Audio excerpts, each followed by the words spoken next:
coming to you live from the garage. We're working on the John Deere real quick. I'm going to try to mow with it tomorrow, so working on it now. Got the pulleys. Ooh, this one is a smidge bigger. Hopefully that's not an issue. That's the right part number, but the diameter on it is just a smidge bigger. So I don't know. Just look at this now. I guess if you look at it though, there's a more of a rim or a trim on this. They might be the same. So I went ahead and grabbed two of those. One came in Briggs & Stratton packaging. One came in John Deere packaging. So part number, let's see here. Well, we got two numbers there. I guess yep, there you go. GX, there's the Briggs & Stratton number. There's the John Deere number, so GX22545 is that pulley part number, and you will need two. Because there's one that runs here on the idler, and there's one that runs there. So we're going to go ahead and replace the belt. Look at that. Can't really complain with how long these parts lasted for how old the mower is. So, and there is the new belt. There is the old belt. I'm kind of wondering if that's going to be... Well, I guess that's right. It's going to be tight. I'm going to be able to move all over the place tomorrow. So we'll set you guys in the this trim here so it can work. There we go. How you guys like that? Can you see? Can you see everything?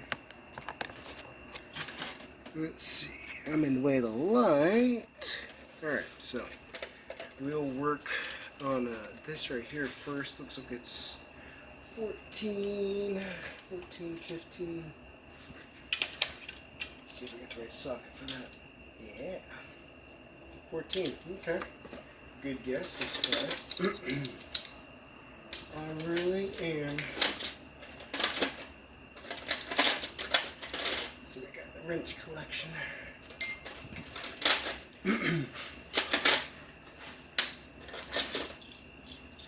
Adjustable will work. That there. That there. I might have to put the concrete, break it loose.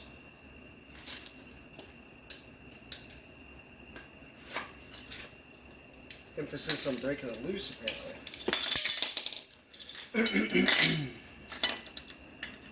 Tight.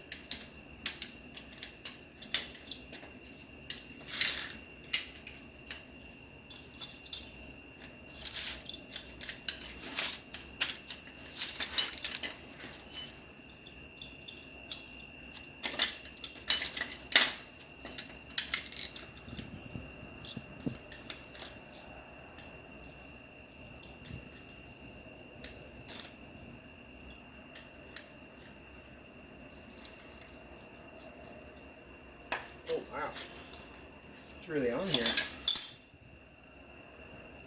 I don't have a vise with me at the moment. Huh. Well now. I have to see if we can put it back on here upside down or something just to get some stability here. Let's see. I'm going to put it like right here.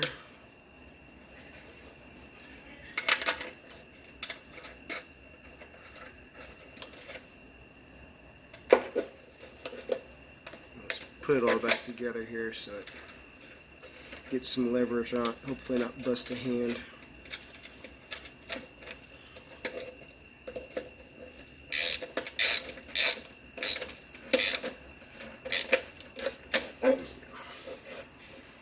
Alright, so this way we might be able to get a grip on it, maybe.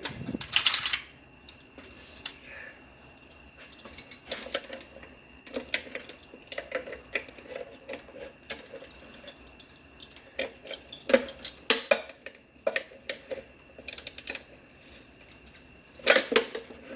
this is going to round it off. So,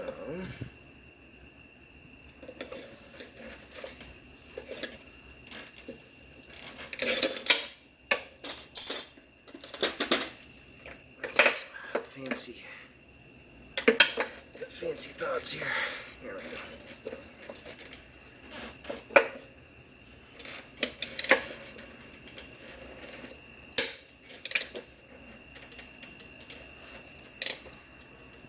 Moving from there, or did he just bend something? He just bent the bracket.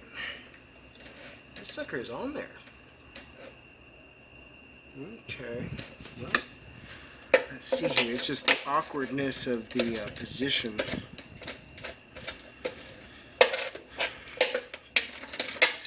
Need like a vise to be able to stick that into.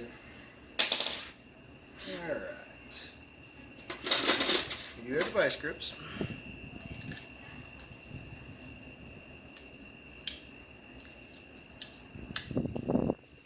Our biggest issue is just leverage. Alright, once I get this back, I'll come back to you. Alright, finally got it. What we had to do was take 2 ratchets, got a little bleed in there, take 2 ratchets, get the leverage opposite each other, and finally able to break it loose. So, I was starting to wonder, I'll be honest with you. But we got it. Not the first time. So, thankfully you just loosen it up to move it out of the way. So, there's that, there's that. So, let's flip it over here. Alright, once we get underneath here, I'll come back. Alright, so you had 2 13mm nuts on carriage bolts there, which are pretty crusty. Having a hard time getting one out. But then you've got the motor mount bolts here holding in some belt jumpers. One here, one there. A little bit over engineered in my opinion, because now I gotta undo the bolts to the block, which I don't really want to do, but anyways, it's the way it's looking at the moment. So let's get to it. Alright, quick update. 14mm bolts. Thankfully, if you just loosen them, that you can just move those around. You don't have to pull the bolts completely out. Did a quick measurement of our belts. A lot girthier here, but it looks like the exact fit. Thankfully, this was a wheel. I don't know what the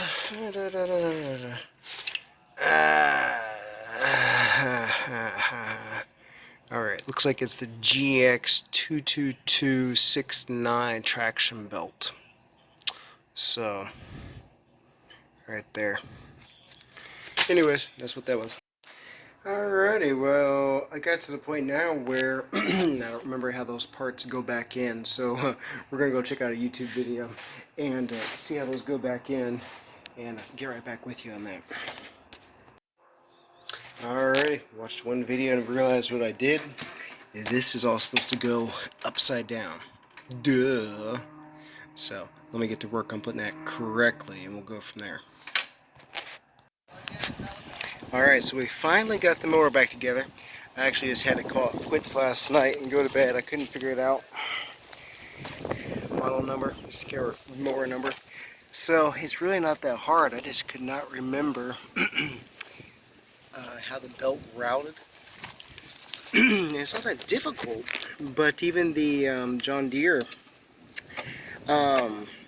site, they gave you the parts diagram of what you had here, but not how to run the belt. So, I'm trying to work the best here in the sun. Let's see. That might be better. There we go. There we go. We'll get the right angle. Okay, now we finally got it. Alright, so this belt rides here, okay, I'm going to have to use a screwdriver, obviously. 7/16, put that back on. And so you'll want to, you got this bracket right here. So you'll want to go ahead and kind of leave this loose for the larger belt and slip that on together. And then put a 14mm wrench on the underside of that pulley. And then tighten it from the top. And then tighten this side down. Have your cable here, so you can do your adjustment from there for tension and tighter. So overall, it makes it real good. And unfortunately, I looked at YouTube and everything and just could not find a good video on how to put that back together. So YouTube, and for everybody asking, if you're asking, really good mower. I like it. I probably need to put some bearings in over here, but I gotta figure out how that works. But very simple setup, and I think it was maybe $50 fix for the generic belt and the Briggs & Stratton John Deere pulleys. So anywho, there's the fix. Runs awesome. Now I guess it might be a good idea to show you that. Back here it's so dry and dusty here, but